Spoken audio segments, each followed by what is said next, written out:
Lieutenant Tae-Wan Park stood still as the blue-skinned alien walked around him. The alien had 4 eyes that blinked one after another. Tae-Wan didn't show fear. After 3 years of aliens ruling Earth, he knew how to hide his feelings. "Human Park, you are better at surviving than all other humans here," said the alien commander. Its voice was cold and flat. "We need you for a special job." Tae-Wan looked straight ahead. "What job, Commander?" "You will go to Nexus 9 and bring back a special rock." Around them, other humans in cells began to whisper. Everyone knew about Nexus 9. It was a deadly planet. No human sent there had ever come back alive. The alien watched Tae-Wan's face. "I see you are thinking about it. Remember what happens to those who say no." Tae-Wan looked over at his friend Jiho. Jiho stood with other prisoners, his face thin and tired. Last month, the aliens had sent Jiho's sister Hanbyul to work in the deep mines. Few people survived the mines for long. "I will go," Tae-Wan said firmly. The aliens gave him a suit to protect him from Nexus 9's air and some basic tools. The suit was old and patched in places. They gave him a small knife, a light, and a device to find the special rock they wanted. Not much to survive on a killer planet. As they prepared the ship, Tae-Wan remembered his life before the aliens came. He had been a teacher then, showing young people about plants and animals. Now he was just Human Park to the Virkali. "Good luck, Park," said Jiho quietly when the guards weren't looking. "No one thinks you'll come back." "I'll come back," Tae-Wan promised. "And when I do, things will change." The ship that would take him to Nexus 9 was small and dirty. The inside smelled like the strange food the aliens ate. Tae-Wan sat alone as the ship lifted off. A younger alien came to check his suit. This one had only 3 eyes. "This mineral is very important to us," it said. "Many humans have tried to get it before." "What happened to them?" Tae-Wan asked. The alien made a sound like stones rubbing together, their version of a laugh. "The planet killed them. Nexus 9 has many ways to kill. Why do you need humans? Why not get it yourselves?" The 3-eyed alien looked at him. "The mineral hurts our kind when we touch it. You humans die slower." Tae-Wan understood then. He wasn't chosen for a mission. He was being sent as a tool, one the aliens expected to break. As the ship flew through space, Tae-Wan looked at pictures of Nexus 9. The planet was dark purple with swirling clouds. The air was poison. The ground could burn skin. Strange animals lived there that could tear through metal. He thought about his chances. They were not good. But if he could somehow return, he might learn something the aliens didn't want humans to know. The ship's computer showed him where to find the mineral. It was in deep caves under the surface. Tae-Wan studied the maps carefully. He noticed something strange. All the previous humans had been sent to the same area. Why not try different places if they kept failing? "We will reach Nexus 9 in 6 hours, said the ship's computer. "Prepare for landing." Tae-Wan checked his suit again. He found a small tear and fixed it with tape from his supplies. The aliens hadn't even given him a good suit. They really did expect him to die. He thought of Earth and what it had become. Humans working as slaves. Cities destroyed. The Virkali taking what they wanted. His own family was gone, taken to different work camps 2 years ago. "I'm coming back," he promised himself. "And when I do, I'll bring something that will help free Earth." The ship began to shake as it entered Nexus 9's atmosphere. Through the window, Tae-Wan saw the dark purple clouds coming closer. Somewhere down there was the mineral. Somewhere down there might be the key to fighting back against the Virkali. The ship's computer spoke again. "Landing in 5 minutes. Prepare for deployment, Human Park." Tae-Wan took a deep breath and put on his helmet. The aliens had sent him to die, but he had other plans. The small pod opened with a hiss. Tae-Wan turned on his air filter right away. The air of Nexus 9 would kill him in seconds if he breathed it. He looked out at the strange world. The sky was a deep purple color. Acid clouds moved fast overhead. Sharp rocks stuck up from the ground like broken teeth. Tae-Wan stepped out carefully. The ground felt soft and strange under his boots. It gave a little when he put his weight on it, like walking on old sponges. Each step was hard work.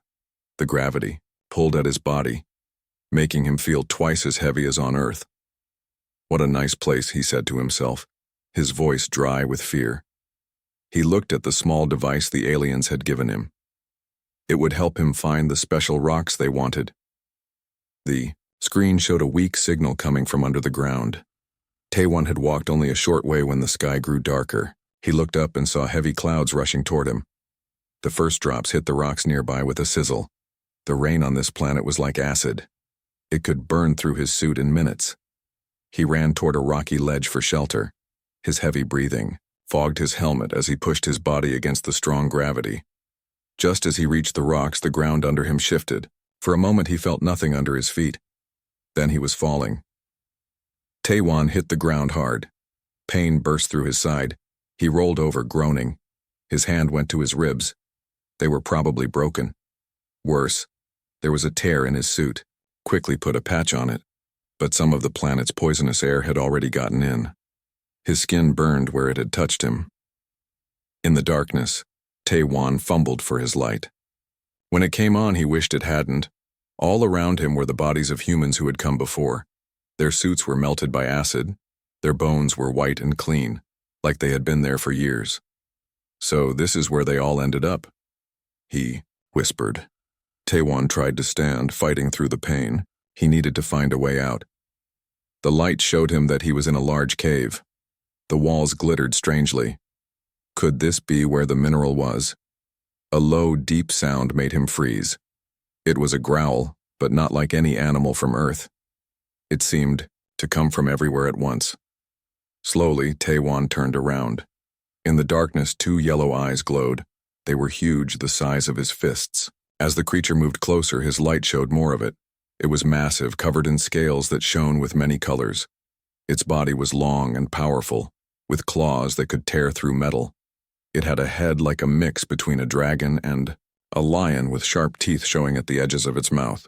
Taewon knew he couldn't run, he couldn't fight it. The pain in his side made it hard to even breathe. Slowly, he raised his hands to show he wasn't a threat. He was sure this was the end of his journey.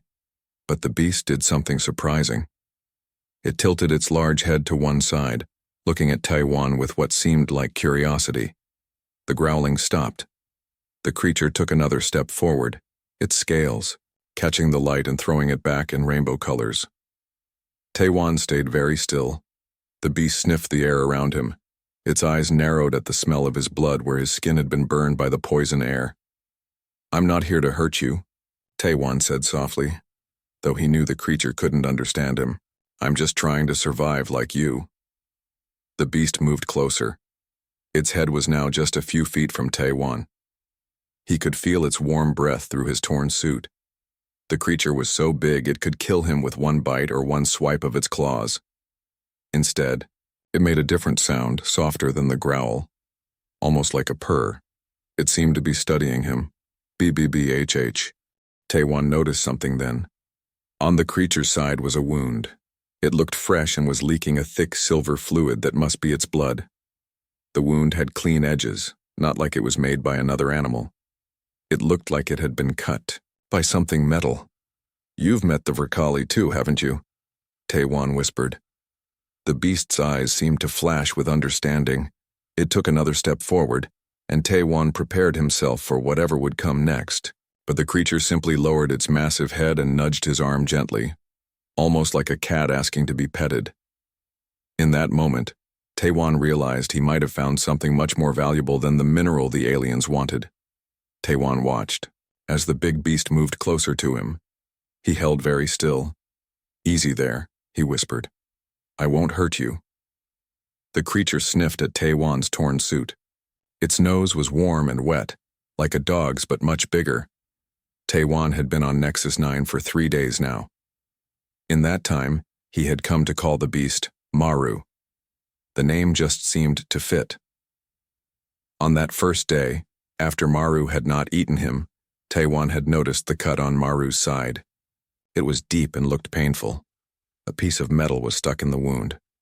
The metal had strange marks on it that Taiwan knew were Virkali writing. "They hurt you too, didn't they?" Taiwan had said. He had taken a big risk then. He had opened his medical kit and pulled out a tool to remove the metal piece. Maru had watched him with those big yellow eyes but didn't move away or try to bite. When Taiwan pulled out the metal, Maru made a soft sound of pain but still let him finish. Then Taiwan had put medicine on the wound and covered it with a bandage. "There you go, big guy," he had said. "That should feel better." From that moment, something changed between them. Maru began to follow Taiwan through the caves. At first, Taiwan was nervous, but soon he realized that Maru was helpful. The beast knew these caves well. Now, 3 days later, they had a routine. Maru would lead, and Taiwan would follow. Maru showed him where to find water that was safe to drink. The beast also knew which of the glowing blue fungi that grew on the cave walls were good to eat. Taiwan was still hungry, but at least he wasn't starving. In return, Taiwan helped Maru too. Some passages in the caves were too small for the big beast, but Taiwan could go through them. He would explore and come back to tell Maru what he found. He didn't know if Maru understood his words, but the beast seemed to get the meaning somehow. "You're smart, aren't you?" Taiwan said one day as Maru waited for him to return from a small side tunnel. "Much smarter than the Virkali think." Maru made a low rumbling sound that almost seemed like an answer. Today they were exploring a new part of the cave system. The walls here sparkled with a strange greenish light. Taiwan's device was beeping faster. The mineral the Virkali wanted was close. Taiwan reached out to touch the glittering wall. Even through his gloves, the stone felt warm. He broke off a small piece and looked at it closely. It was beautiful, with swirls of green and blue inside it. "So this is what they want," he said. He put the stone in a sample bag. But as he did this, he noticed something odd. The stone had made a small hole in his glove where he had held it. The material was dissolving. Yet when the stone had touched Maru's scales earlier, nothing had happened. Taiwan watched as Maru walked along the wall, the stones touching the beast's body without causing any harm. Then it hit him.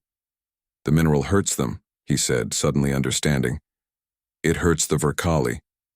That's why they send humans to get it. That's why they never touch it themselves."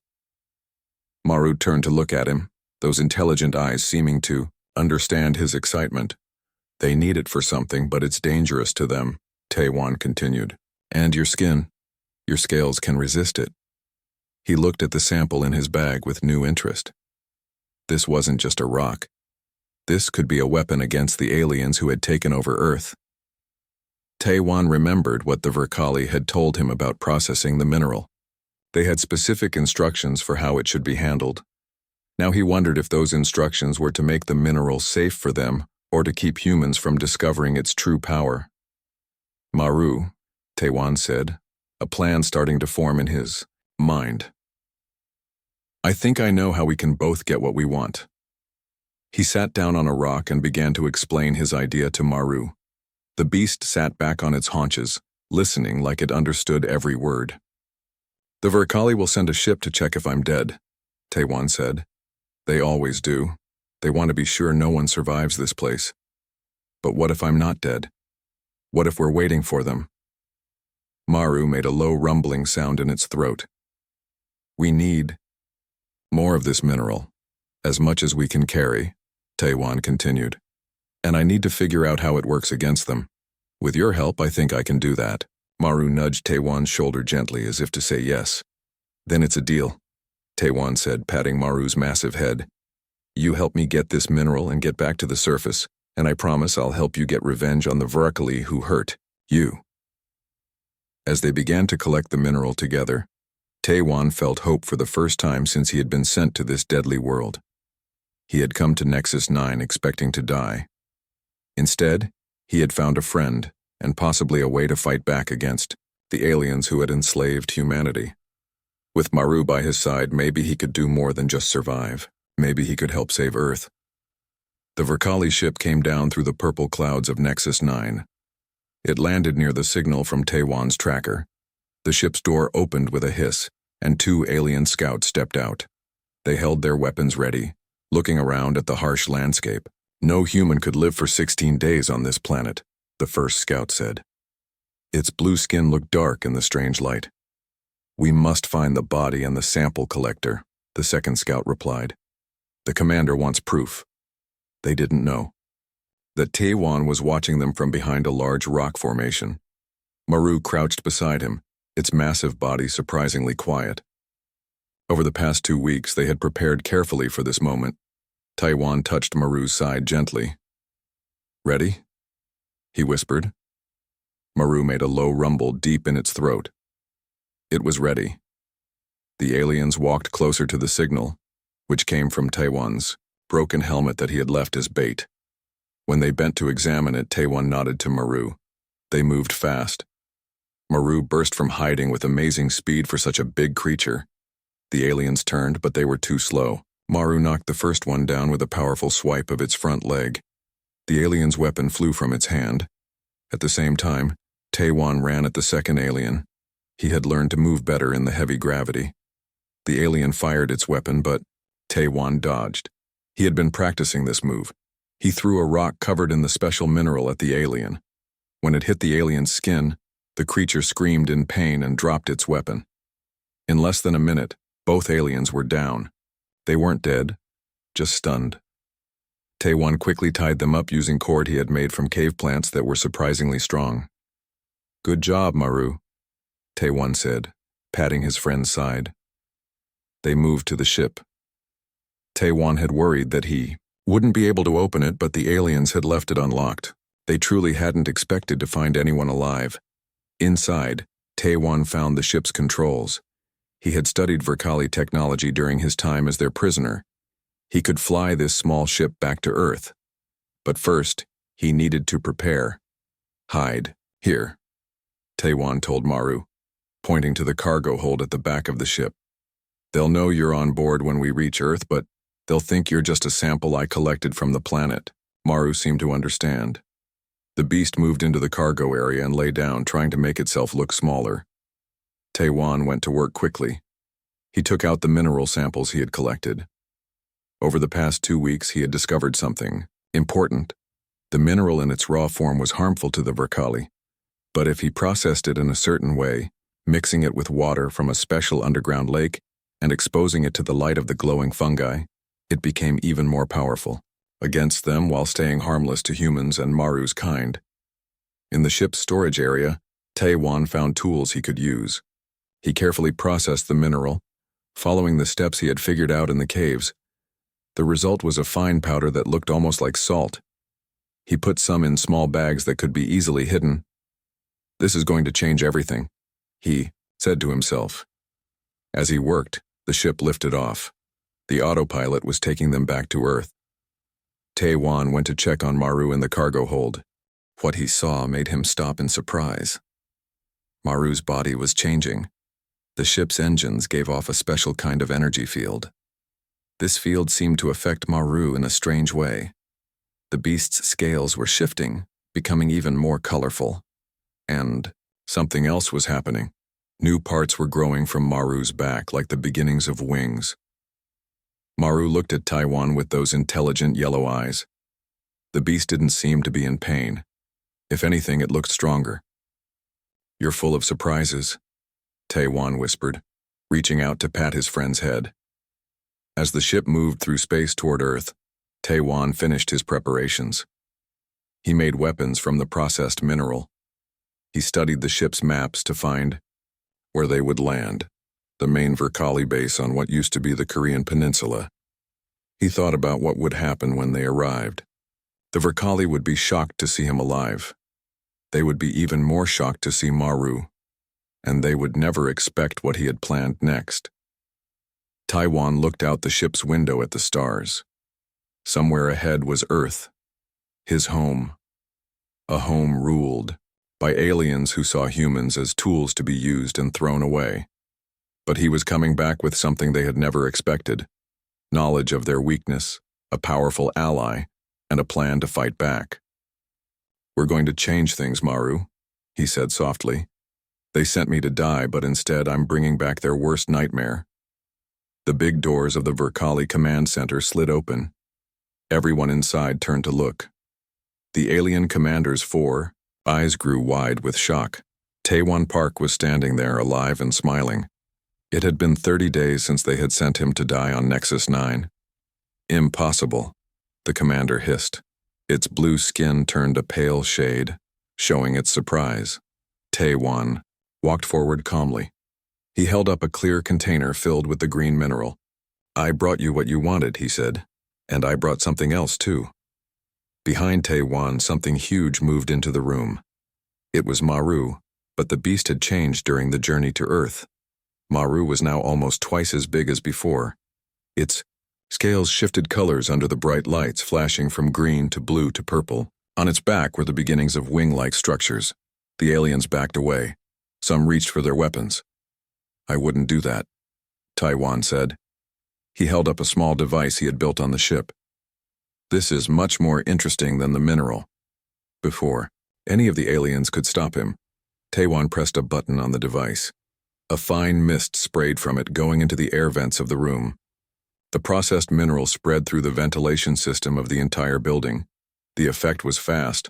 The Verkali began to slow down. Their movements became weak and clumsy. Some fell to their knees. "What have you done to us?" the commander gasped, struggling to stay standing. "I learned something important on Nexus 9, Taewon replied. "The mineral you wanted so badly? It's poison to your kind. You sent humans to get it because you couldn't touch it yourselves. But you never thought we would figure out how to use it against you." Around the room, the human workers who had been watching in fear now saw their chance. The aliens were too weak to stop them. They began to break free from their restraints and take control. Taewon's friend Jiho pushed through the crowd. His face showed shock and joy at seeing Taewon alive. "How did you survive?" Jiho asked, staring up at Maru with wide eyes. "And what is that thing?" "This is Maru," Taewon said, patting the beast's side. "He's the reason I'm alive. And from what I've learned, he's still growing. This is just his young form." The news of what happened at the command center spread fast. All over Earth, humans began to fight back against the weakened Verkali. Taewon shared his knowledge of how to process the mineral into a weapon. In the weeks that followed, the Verkali were forced to retreat. Their ships left Earth's atmosphere, heading back to their home world. They had not expected humans to be so resourceful or to find such powerful allies. Taewon led a team back to Nexus 9. This time they went prepared. They found more of Maru's kind living in the deep caves. The beasts were intelligent and remembered how the Verkali had hurt them in the past. Many were willing to come to Earth and help. A special bond formed between these creatures and certain humans. Not everyone could connect with them the way Taewon had with Maru, but those who could formed strong partnerships. 3 months after his return, Taewon stood on a hill looking down at the old Verkali headquarters. It was now a place where humans and the Nexus beasts worked together. They were preparing for the possibility that the Verkali might return someday with new weapons. Maru lay beside him, resting in the warm sun. The beast had continued to change. Its wing-like structures were now fully formed. Maru could fly short distances, though it preferred to walk with Taewon. Its mind had also developed. Maru could now understand complex ideas and even communicate in simple ways. "They sent me to die," Taewon said, scratching the spot behind Maru's ear ridge that the beast loved. "But instead I found you and a way to free Earth." Maru made a happy rumbling sound. The beast looked up at the sky where stars were just becoming visible as the sun set. In those stars were other worlds, some probably ruled by the Verkali.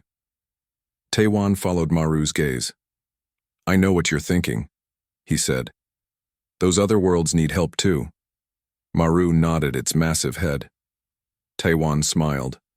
"Well, we did make a good team on Nexus 9. I suppose we could do it again." He looked at the stars with new hope. The Verkali had meant for Nexus 9 to be his doom. Instead, it had been the beginning of a new chapter for Earth. And now, perhaps for other worlds too. The alien ship that had once taken him to die would soon take him to save others. With Maru by his side, Taewon felt ready for whatever came next. Their story was just beginning.